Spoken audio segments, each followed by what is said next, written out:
you. Grabe ang trabaho, no? So, mag-aano ko. It's my off now and I'm starting to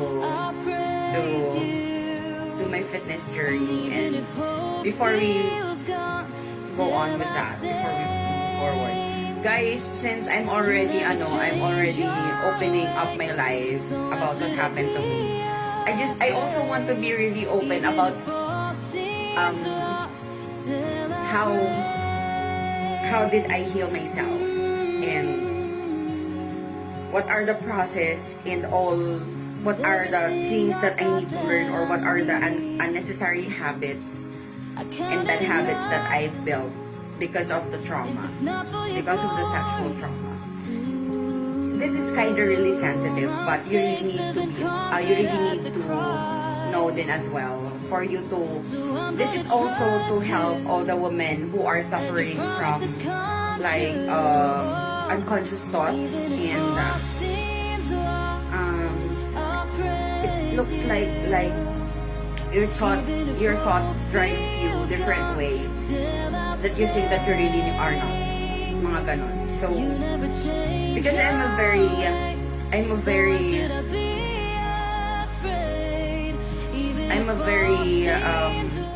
tamed, and I'm not loud.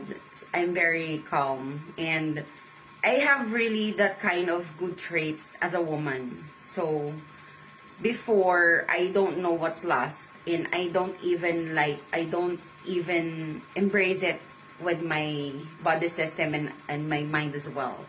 But when that happened to me, like after what happened to me with attorney, like there is some, actually I'm saying this because I want to fix my life, because it's not really normal to feel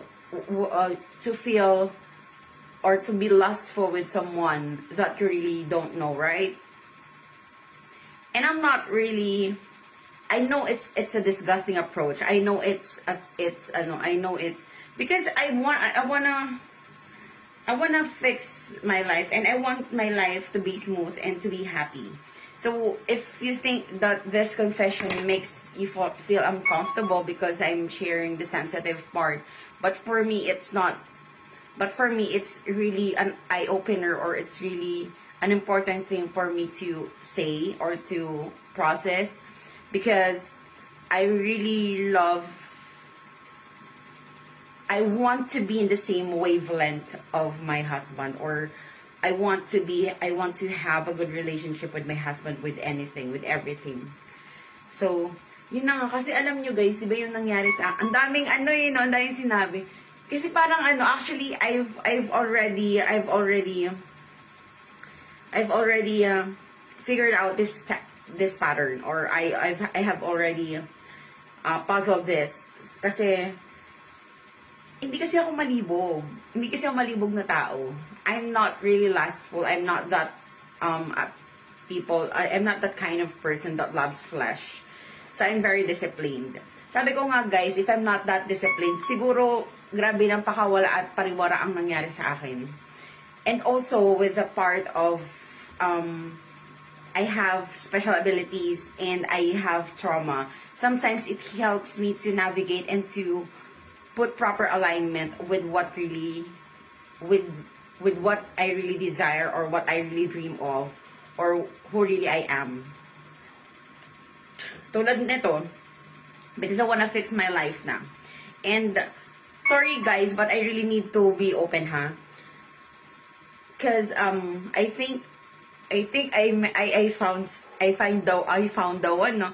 Pero hindi guys, because I'm not really in love with the material things, and I'm not really looking into what you have.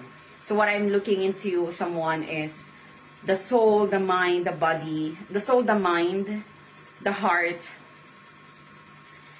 and of course the internal well-being, the spiritual well-being, like you as a person. Kasi you know what, I also prayed for this, but that if God will give me someone. Ayoko nung malibog, te, kasi ayoko talaga nung lustful. Ayoko talaga nung lustful na tao kasi they're really prone into like kind of destroying or cheating over someone else because they're kaya nga totoo yung yung narinig ko. It's your spirit that is hunger with the flesh.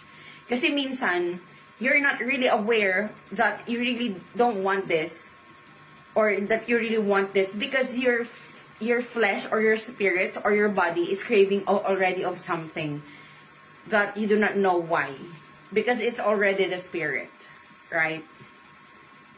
So if you're really a holy and you have the control to be obedient, that you only give your body as a temple to your husband or to your loved ones or to the person that you're going to marry with. So hindi ka you have the moral compass and you have the direction of spiritually aligned or spiritually mature or spiritually fulfilled, that you are not lustful and you are not looking for a pleasure anymore. Ganon. Kasi I do admit that I'm not perfect because of what happened in my life. I admit that I do build some unnecessary behaviors and traits that are not really good for me and as a woman as well. And I want to cut it and I want to end it, like I want to close the chapter of my life that I forgot to be good enough to myself as a woman. And basta guys, kasi nagkaroon ng pattern because what he's doing to me is like he is triggering, like he's opening my wounds, like opening my vulnerability, and then you know that unconsciously that my body is already craving for it, that my mind is not. It's just only my body. It's just only my body. It's not my mind. It's just only the part of that. Sometimes it's like rewiring my body, that when I'm stressed or when I'm being emotional, it's like I felt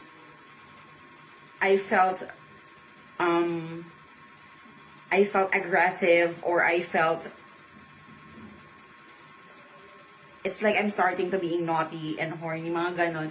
So guys, I will also study sexual transsexual like that. So I don't care, or it doesn't matter to me anymore if you're going to tell me that bakit inausap niyo mga ganyan-ganyan. Guys, sooner or later, wala na tayong filter dito. I will be your teacher, transic spiritual teacher, ganyan. So I will help you align your natural body with your natural body, your mind and your heart and your soul to experience the true sensation of